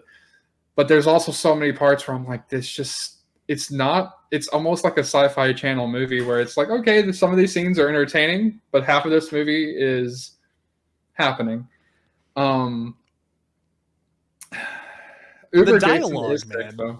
The dialogue's just so bad in this movie. That's like honestly, this could have been like a pretty solid, ridiculous goes to space movie if the dialogue was better. Man, it's so hard to be interested in some of these characters when they're saying the dumb shit that comes out of their mouths. Yeah. Which is that's such a mean thing to say. But man, like I've seen this movie opening on Earth is probably the best part. Like whenever they're like, nothing bad could happen with capturing Jason and he like kills. Is that the best part of the movie? That's pretty fucking fun, man. I mean, I love the whole opening to this. It's when we get to the spaceship and we start like really meeting all the characters. That's when I kind of start to mentally check out a little bit. But like I love all the kills are pretty damn solid in this. The plot's not awful, you know? Like I got to be honest, compared to some of the other movies, I'm not really dissing the plot. It's really just the characters and the dialogue that it almost kills it for me sometimes when they're talking. Oh yeah. I mean, it's just there are a few movies in this franchise where it's like I just never see a reason to rewatch it, and this is one of those where like I'll look up the sleeping bag kill because I think it's done better in this one. I think that happened in Part 7. I think it was Part 7. Yeah, I think it's done better in this one just because it's so ridiculous and it's so over the top. But yeah, like it's just the cheapness of it because I think that's something that people don't usually talk about with Jason X. It just looks like the outfit Jason is wearing. I'm like, bro, that's a Halloween costume. It looks like a lot of Netflix shows. No offense to Netflix, but some Netflix shows look real rough, and this movie kind of looked like that to me. I just think with this movie, like, yeah, it's probably one I don't know if I'm going to be watching it again anytime soon. But it once again does the commentary on the franchise that I love so much. I mean, this comes out after Scream, of course, so that's a little more to the norm. But I love that this franchise was always kind of ripping on itself, even before Jason X. Like, of course, the scene with the fucking girls, they're like, let's have premarital sex. Of course, that's making fun of the movie franchise and all that itself as well. But I just love that Friday the 13th, rooted in its history, has always been comically making fun of itself directly in your face. It's not trying to hide it. Like since part 5, part 6, they're making fun of themselves. And that continues that legacy here in Jason X. And I just think that's fun, even if it was popular at the time. Yeah. One last note about it. I do love that little tag ending where they're like, look, hon, there's something like, is Jason falling from the sky? That's one scene where I'm like, I wish more of the movie was written like that, where it's just so stupid. Because I mean, it's Jason Voorhees in space. And like, I think the plot was safe, but it shouldn't have been safe because like the whole idea of like, well, we can make money off of Jason. Like, if you're gonna do that, make him like an actual aristocrat and not just a typical space villain that's like has no personality. Like I think they should have took a big, which I get why they didn't take a risk because it was basically just a, what do we do while we're doing Freddy versus Jason, but. But I think that's the biggest problem with Jason Goes to Hell and Jason X. They just did not know what to do with Jason. Like, both times. They had a sick design for him in Jason X, which is cool. But in, like, Jason Goes to Hell, most of the time, you don't even fucking see Jason. Like, it's the doppelganger shit, you know? And then in this movie, it, like, really is telling, like, wow, they just did not know what to do with this character. And it's, to me, it's so simple. You just have to have a good plot written around him. And they just... most of the times in these movies, it's nothing too special. Like, once again, I'm not actively criticizing it. It's just nothing I haven't seen before, but in space. And that's kind of my issue with this movie. But Freddy versus Jason then really does take it down a new route. You're really fresh on this one. So what's your thoughts on this movie? A lot of people, this is an underrated one in most people's eyes too. I do think it's underrated, but I think the way I was watching it when I was watching it, the way I thought of it was, if this was a standalone Freddy or Jason movie, I think it'd be near the bottom because some of the characters are terrible. The plot is bad. In my opinion, the plot is not good. It is not good whatsoever. The stuff with the dad, I do like the fact that they actually use a lot of the lore from Nightmare on Elm Street better than some of the Nightmare on Elm Street sequels did, like Hypnocell and stuff. Yeah. But what they did with it, it's not, but because it's Freddy versus Jason, and the movie knows it's Freddy versus Jason, and I think that's to its benefit. So many of the scenes, like, it's like, yeah, we know what we're building to. Like, from the start, the movie is building to that final fight, and that, I think, makes every scene so much fun, because you're like, the characters are not self-aware, but seem to be somewhat aware of what they're building, what they're in, and what they're a part of. And I think that really helps this movie. And I think the director, like, I watched the Dead Meat on it, and I heard that, like, he kind of saw it as like a comic book event. And I can tell when I'm watching it, I'm like, oh, I totally get what he was going for. It's so much fun. How else do you approach Freddy versus Jason? You know, that's what I think about when I'm watching this movie. I'm like, yeah, is the plot good? No. But it's like, how else do you mix these two wildly different slasher villains together? You know what I mean? Like, we have one who has dream powers, who's fucking, is clearly way more powerful than Jason Voorhees is. Yeah. But then you have a character like Jason, who's basically just fucking Michael Myers. He's a Michael Myers ripoff. As much as people don't want to hear that, that's the truth of it. How do you put these two characters in a room together and have them fight? Like, this is one of the hardest things to accomplish. But oddly enough, the fans of both franchises are very similar, which is why this movie comes about. So they had to figure that out. And in all fairness, it's probably one of the weakest plot lines of any of these movies. It's pretty damn creative how they were able to fucking get them together. And I'm like, okay, I can applaud that. That's fun. It's nothing it's nothing really special, but it's like, okay, I'll give them that. That was fun. I think it's cool how they end up, getting Freddy into the real world and all that. And like Freddy Krueger's whole like motive to get Jason killing people so that they remember him again. They mash the lores together and they kind of make it work. It's very well done. Even if it is fanficky, The writers, it's a fan fiction, but it's a very good fan fiction because the writers clearly knew both characters extremely well. And that's why I think a lot of it works, because it doesn't feel like you're watching The Predator 2018, which I think is one of the worst. For me, it's one of the worst movies ever. This understands its both franchises incredibly well. I think this movie also... like, I think that this movie wanted to capture, like, if you took elements of Dream Master and elements of Jason Lives and slam them together, this movie is a whole lot of that. Because although Freddy kind of returns to being mean a bit, the ping pong bit with Jason. It's so goofy. Oh. And I brought it up earlier before we started the stream. I had to pause for like 10 minutes when you see the shadow claw, and the guy literally in the dream goes, "Oh, I'm okay," and he just runs away from Freddy, and Freddy's just kind of like, "All right." I'm just like, that scene is. I died. And it's funny, as a kid, I think it terrified me because as a kid, everything in these movies are scary. But now I'm like, God, that I'm so happy that's the route this went, because it could have been really mean, and some scenes kind of are. Like what happens right before the party massacre was kind of didn't really fit the movie to me, but because it started getting a little weird with like the almost SA scene that happens. So I was like, that was a bit weird, but it picks right back up right after that though. Like the chubby dude and the little dude, the tall dude, like being like, "Get out of here, bro." Yeah. To Jason fucking Voorhees, who's like this much taller than them, and they're like, "Get out of here, bro. What are you doing?" And they're like not even scared. It's fucking Jason, you know? It's like, what the fuck, man? Yeah, God, the movie is. I appreciate a good massacre. Third, God, I love the movie. I do wish that, like the father part of it, with I almost wish that he had killed Laurie's mom, because I almost would have seen it as like a incidental situation where she gets dragged into the middle of something just because of her past trauma versus like actually being part of Freddy's story. I think it would have been better if it was more incidental. And that like her father was actually like part of it. Maybe like Jason kills him or something. I don't know.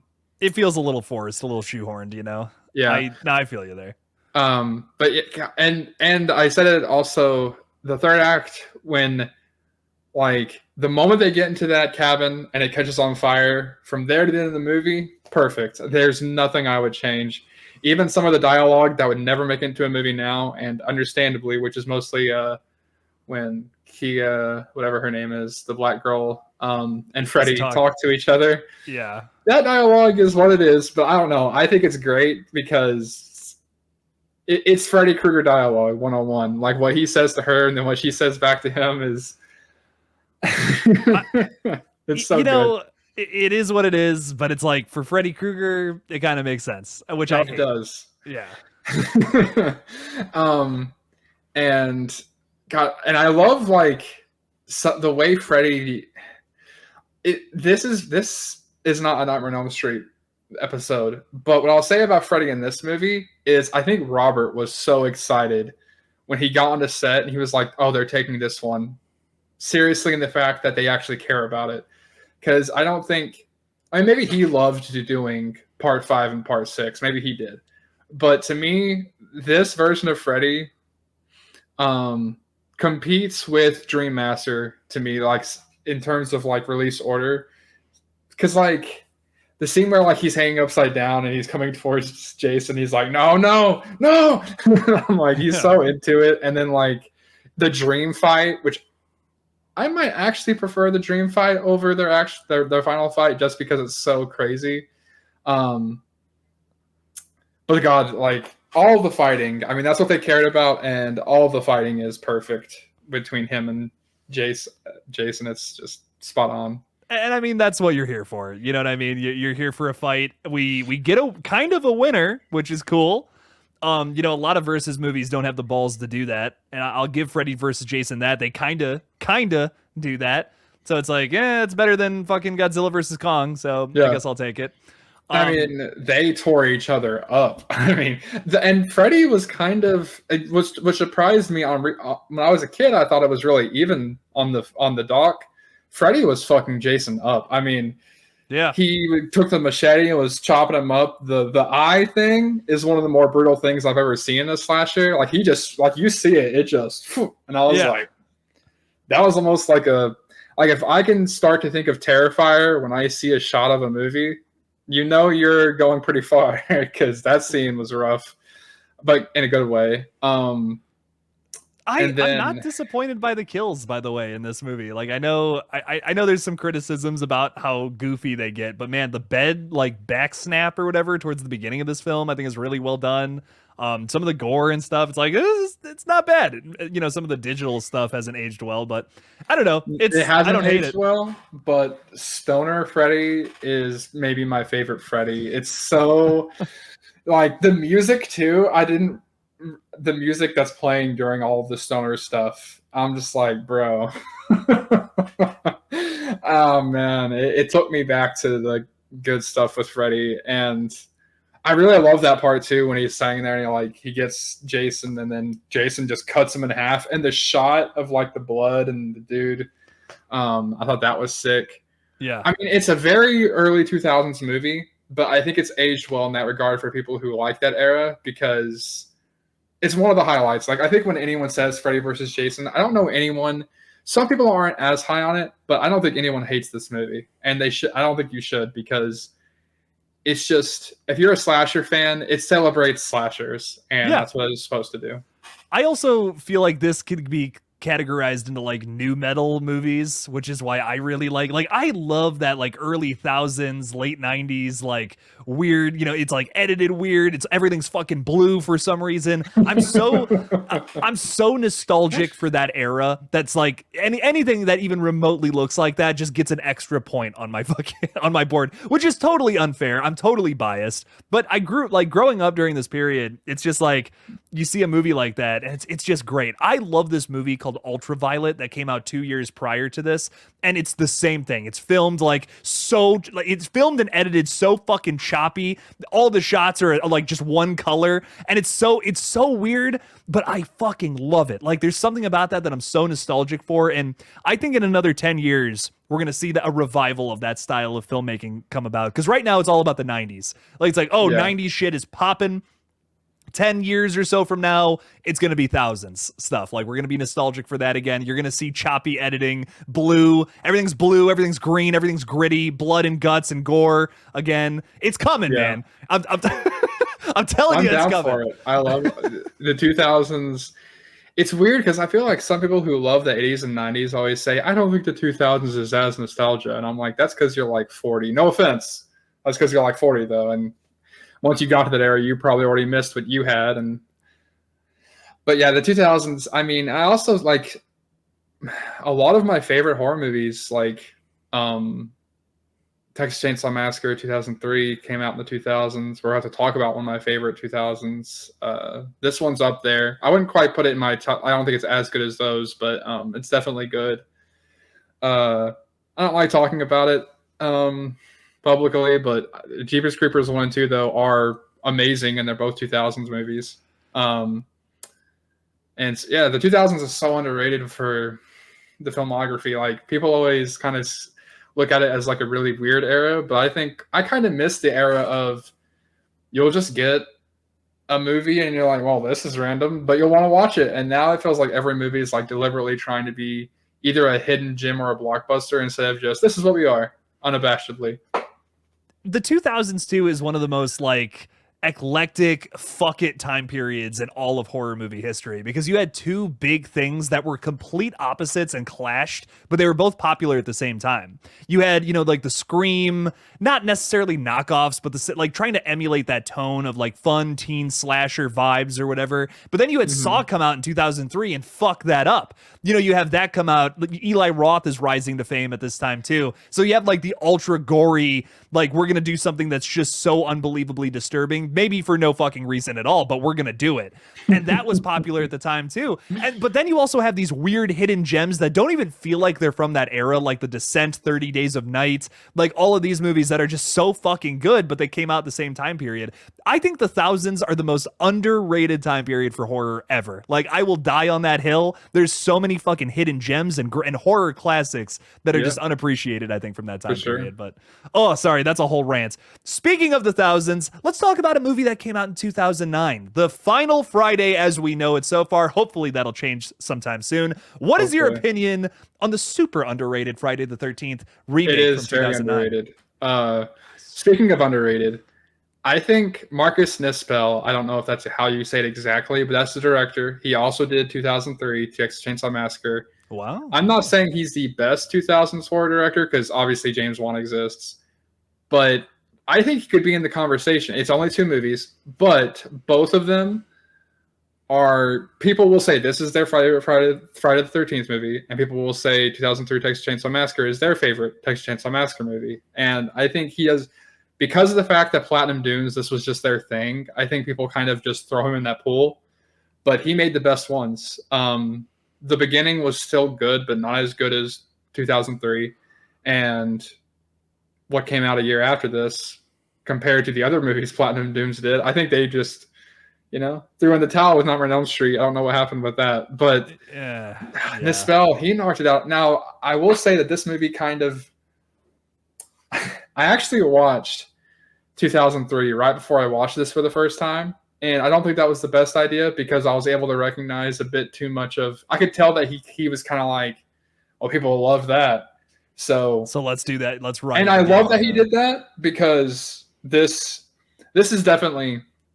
I don't even think this is debatable. It's the best made Friday the 13th movie. I think with... I don't... Some other movies kind of have bits and pieces here or there where it's like, well, that was really good. This movie is consistently... whoa, it's really good. And the one complaint it has, the cheap characters, first of all, is this franchise. Second of all, it was intentional on the in all the commentary they say when they were making the script, which I think it's the same script writers that did Freddy vs. Jason. They wanted to have Friday the 13th characters, which is why, and they wanted a reboot that was the first 4 movies. And I mean, they nailed it, just like how they nailed 2003. They nailed everything. I mean, you could praise this movie forever. I don't really know. Like, there's some things that they maybe could have done better, but at that point, I mean, the opening, just talk about the opening 15 minutes. It competes for one of the best openings to a slasher ever. That everything in that opening, it's mean, it's fun, it's funny a couple times, and it's brutal. It holds up. Like, if you told me this movie came out today, I think it would have... It's just a fantastic slasher. I mean, it's probably the best Friday the 13th. It's not my personal favorite, but it's probably the best. I think objectively, yes. Like, this is the best one, honestly. It takes tropes from the first 4 movies and just does them better. And like, yes, is it more modern? Sure, but... after fucking what, like 30 years, techniques are just gonna get better. Like, that's just how it goes. I mean, the 80s, I think, were one of the most creative time periods for horror movies ever. But like, with modern day technology, you can do all of these ideas, but better. That's just... It's one of those things that's kind of like, you can't really argue that. You're like, yes, the 80s had great fucking storytelling and it was very experimental. They were still kind of figuring out things. Slashers were fucking new at the time. But now we've gotten to it, like by 2009, I feel like we've gotten to a point where it's like, we can do them so well with like way more money, better cameras, better actors, whatever. I mean, the fucking guy from Supernatural is the star of this one. We got a way better cast. I don't know, man. This is like an easy top 3, in my opinion. I think the kills are phenomenal. Like you said, consistency is so important to any movie or any franchise, and this is definitely the most consistent one. Horrible characters on purpose, which honestly I don't even think are nearly the worst in the fucking franchise. No. I'm way more interested in these people than I am the characters in Part 7. And I there really likable characters. The brother, the fake final girl, which... The first time that I watched this one twice as well. The first time that she died, I was like, I don't like that. The second time, I realized that this movie intentionally wanted to have a Jason that was just mean as hell because he's so mean. Yeah, I was like, dude. No, this fits the vibe, bro. Like, that scene, I'm like, hell yeah. Like, oh man, I wish Platinum Dunes didn't just... I hate that they have the reputation they do because they made 3 baller... well, the beginning's not a remake, but all 3 of those movies, though, are like, they're bangers. And then they made 2010, and, that happened. But, like, how mean Jason is, Trent is the perfect prick, and he has a glorious death. He does. Kind of comes out of nowhere, too, which is what I like about it. Yeah. The likable duo, they kind of both die around the same time. out in that shed at there. That part of the movie is great. The stuff with the boat is probably might be my favorite part. Like the arrow and then what happens under the dock is really sick. The way he gets his mask is sick. The only thing, I think the way they take Jason out, Jason was so mean in this movie. Now the way he goes out is still kind of mean, but I wanted it to be more physical, especially because like you had that super. Is it Jensen Ackles? Was that the one? Or is It's it the other one? Jared Padalecki is his name. Padalecki. Yeah, I get the two. I get the two mixed up. I just wish there was a bit more physicality to the third act because Derek Mears and him probably could have went at it a bit more. But outside of that, that's like my only thing. I wish the third, because I'm a sucker for just like I love the TCM3 third act because you have what happens in the slaughterhouse, cutting off Leatherface's arm and then running over the cop. Like it's a bit over the top, but I love that stuff. So I wish the third act here was a little stronger because it opens up so raw. Yeah. But like I cannot believe there's a lot of people who are like, this is a man movie. And I'm like, I don't get it. Especially if you're a Friday the 13th fan. I don't understand. Like, yes, sure, the characters are what they are, but this franchise has like maybe 2 or 3 characters that I'd say are better than the best characters from this movie.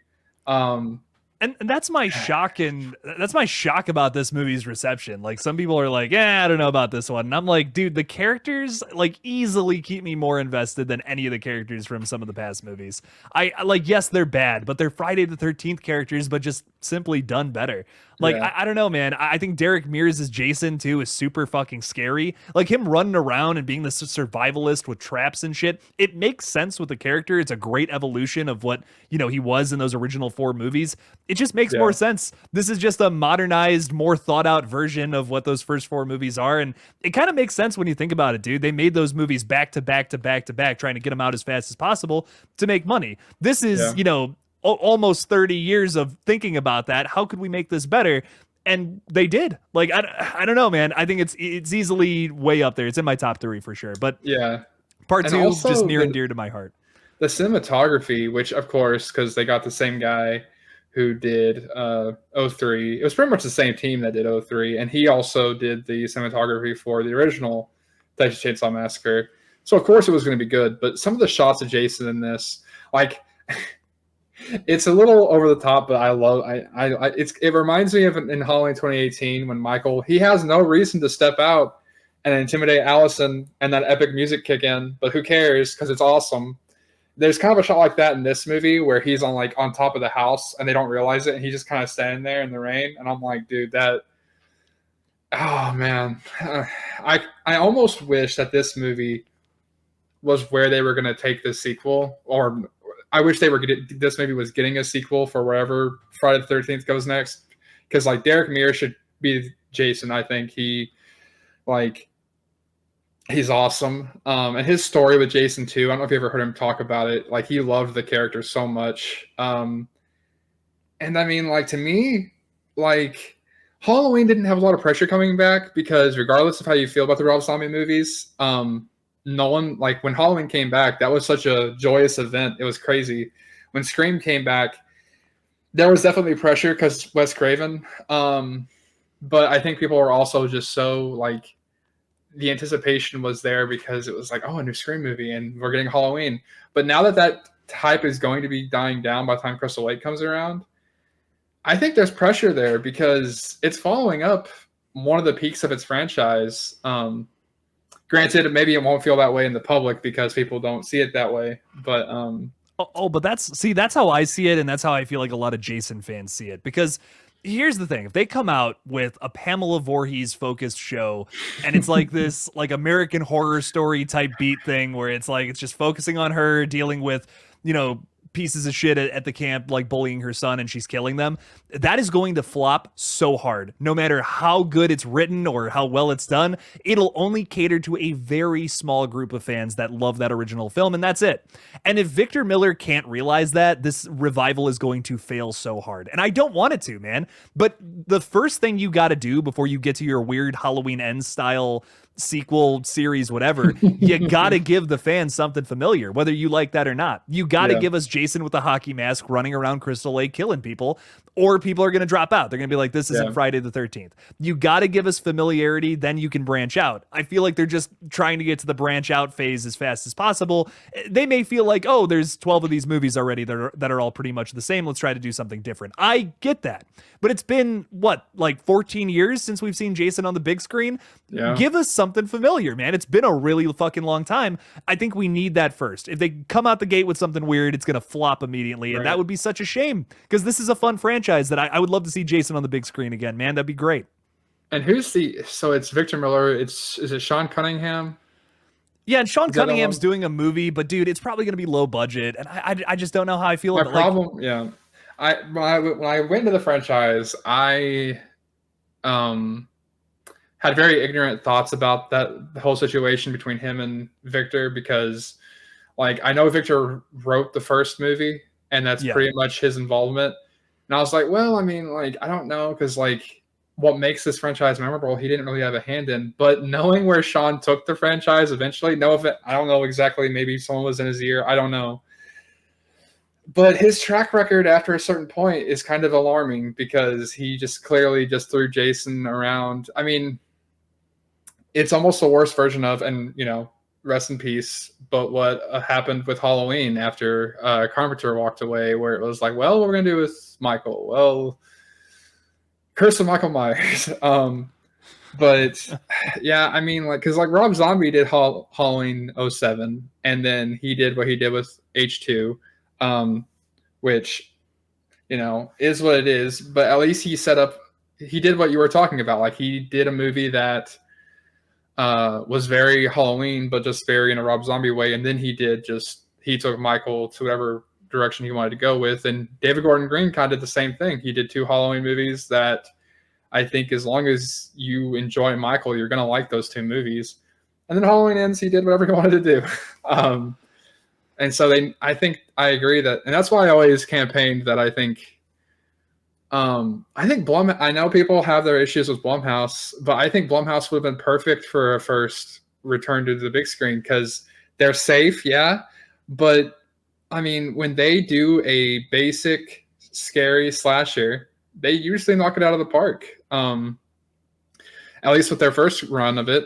So I think that would have been perfect. Either that or well, I feel like it's kind of hard to fuck up Friday the 13th though. Like when you fuck it up is when you overcomplicate it. Like what I look back on some of these movies is when they start to get too weird or too gimmicky. That's when I usually start to drop out, you know. But if you give me a solid slasher with some great kills, which is a big place you can improve upon with the Friday the 13th movies, where nearly all of them were cut down by the formerly MPAA, now the MPA.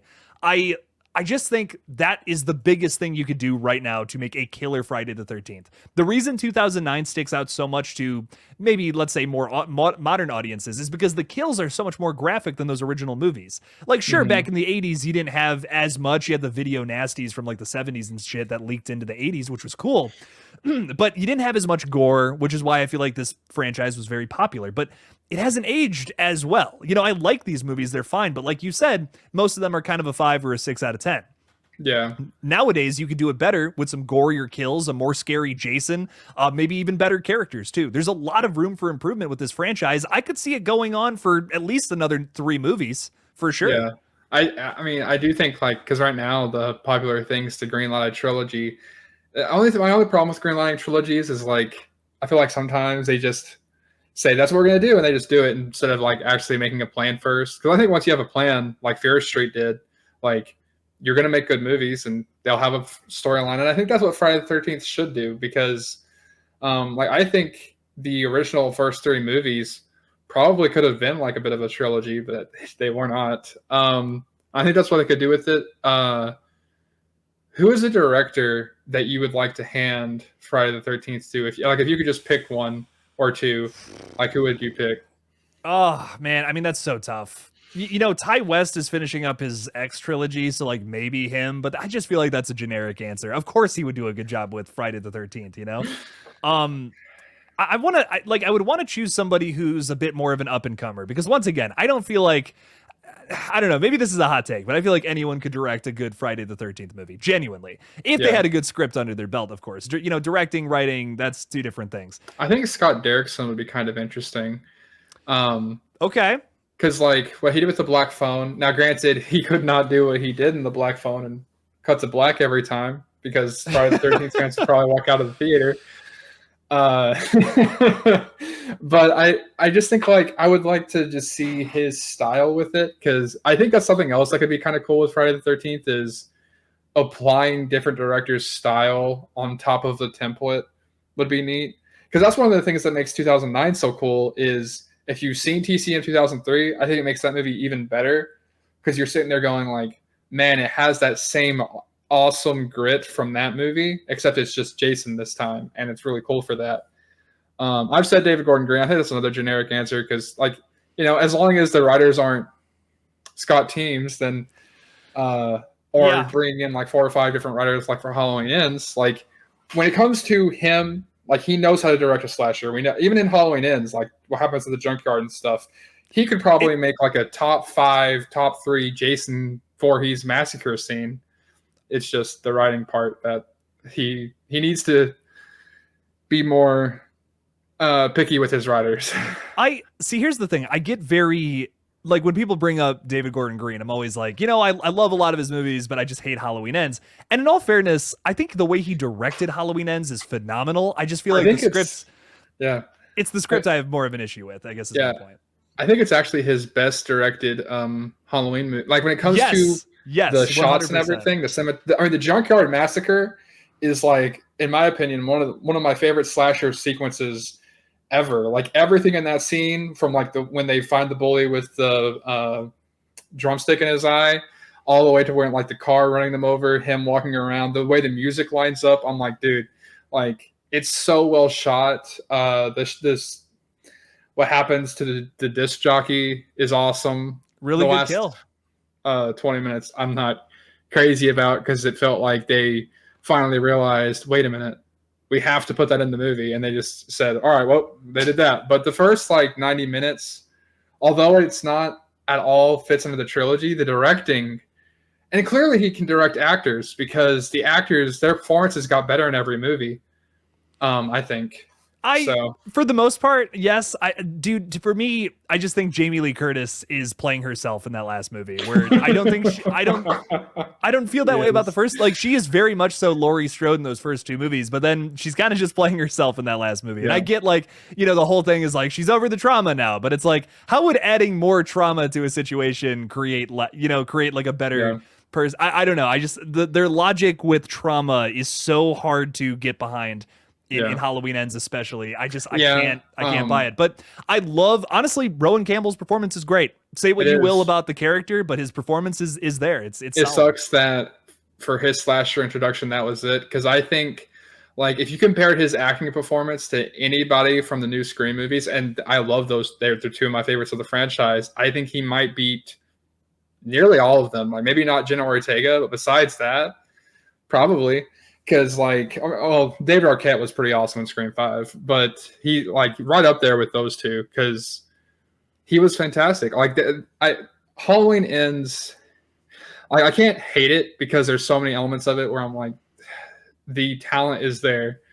And I think also in Halloween Kills, the flashback sequences prove that David Gordon Green knows what he's doing, because they're near perfect. I think that they're just as good as Halloween 2 from 81. So yeah. Like he knows what's up. It's just writers, Blumhouse has to have quality control over who's writing those movies.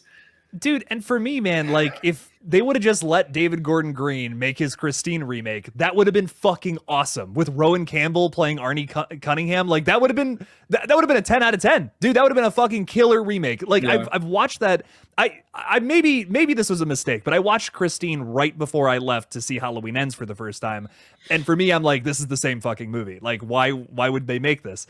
To me, if that would have been a Christine remake, like make 2 Halloween films, then follow it up with another John Carpenter classic remake of Christine, that would have been fucking badass. That is a movie where you could improve it and modernize it, but I don't know. I don't know what happened there. Like, they're literally working with John Carpenter on these new movies. Why not just remake that? Like, that's clearly what they wanted to do there. And I don't know. Yeah. For me, it's a missed opportunity. Yeah, I think Jason Blum, and I love what he's doing for horror, because I think that it will pay off in a few years, because I think he is really bringing it to a wider audience than there has been for a long time. Like Megan, people just know Megan. I think Totally Killer might not be the best movie, but the marketing for it, the way they're selling it, like, I love the way he reaches out and brings in like people who typically wouldn't be into the genre. But like like they originally wanted to do 2 Halloween movies, but after making $250 million, Blum was like, no, we got to do 2 more. And I think that David Gordon Green, that was like his first horror movie ever, maybe. Yeah. I think it was. So like he was probably like, hell yeah, you know.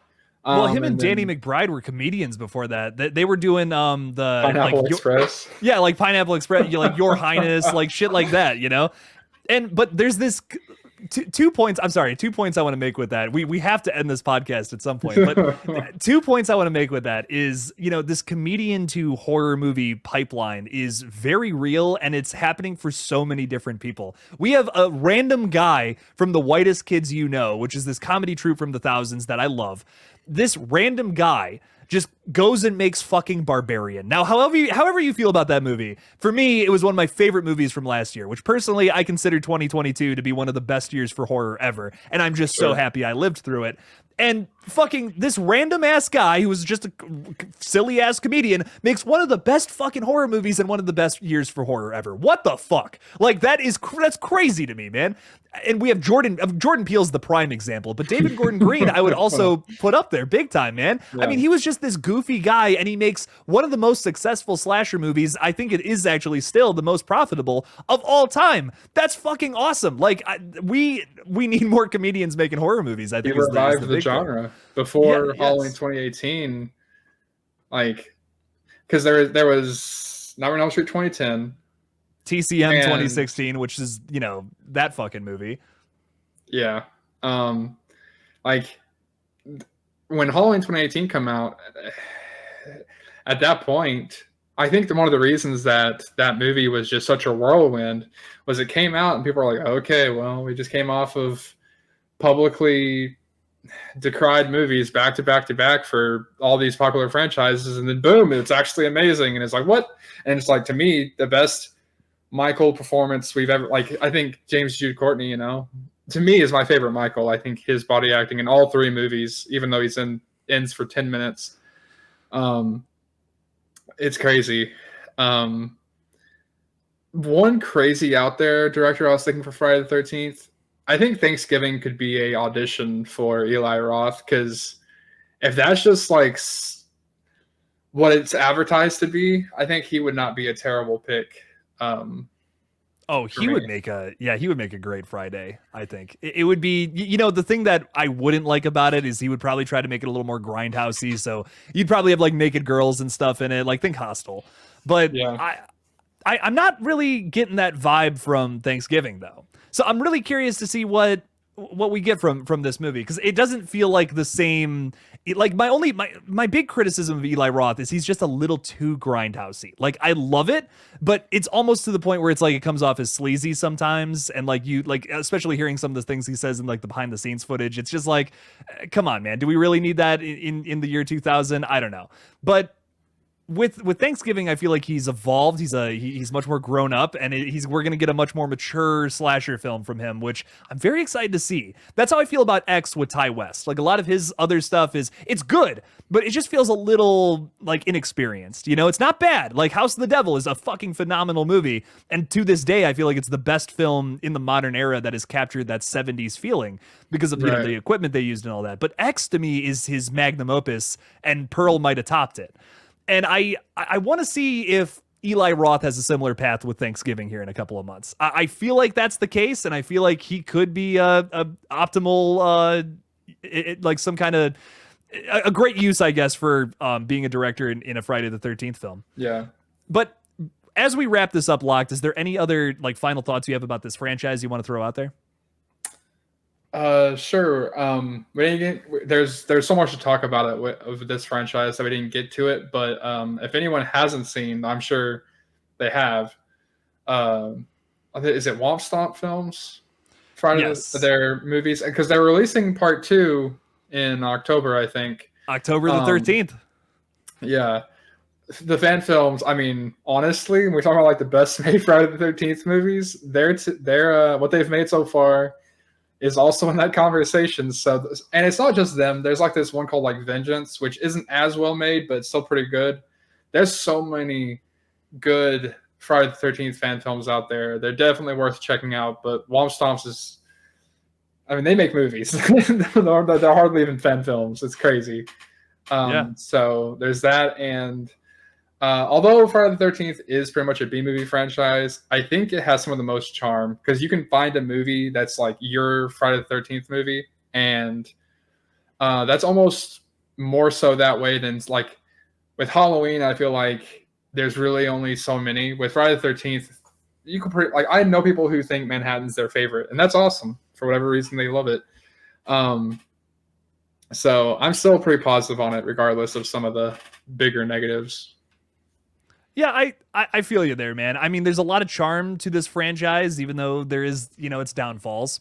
But for me, I think the biggest thing about this is that they're all fun. Like at the end of the day, you can always have a fun time just making fun of these movies with your buddies, and that's kind of in a weird way what they're for. That they're movies that I feel like everyone has seen at some point one way or another. And they're very familiar. They're nothing like you need to know a bunch of shit beforehand to really get into them because, most of the time they give you a flashback about what the fuck happened in the previous movie. But the point is, these are great mindless slashers to turn on. They're like the epitome of mindless, dumb 80s slashers. And that's why I think there's this great calling for them and why people today want to see even more of them. Because that's just kind of a lost art, besides Terrifier. We don't really get a lot of these anymore. So it's kind of like, it's really nostalgic and really comfy for that reason. I hope we get a revival of this subgenre, which is maybe very specific, maybe, seen its day already. I would like to see more of these personally. They're fun. They are, for sure. Absolutely. Well, Locked, it's been an absolute blast talking with you, man. I really do appreciate you coming on.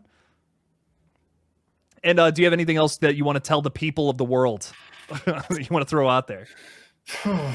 I mean, subscribe to KillJoy Jake and KillJoy Jake 2, because he's one of the better up and coming horror YouTubers for sure. Well, thank you, man. I'm so honored. I'm gonna fucking cry. Jeez. Thank you all again for watching, and as always, don't forget to kill it out there, y'all. Peace.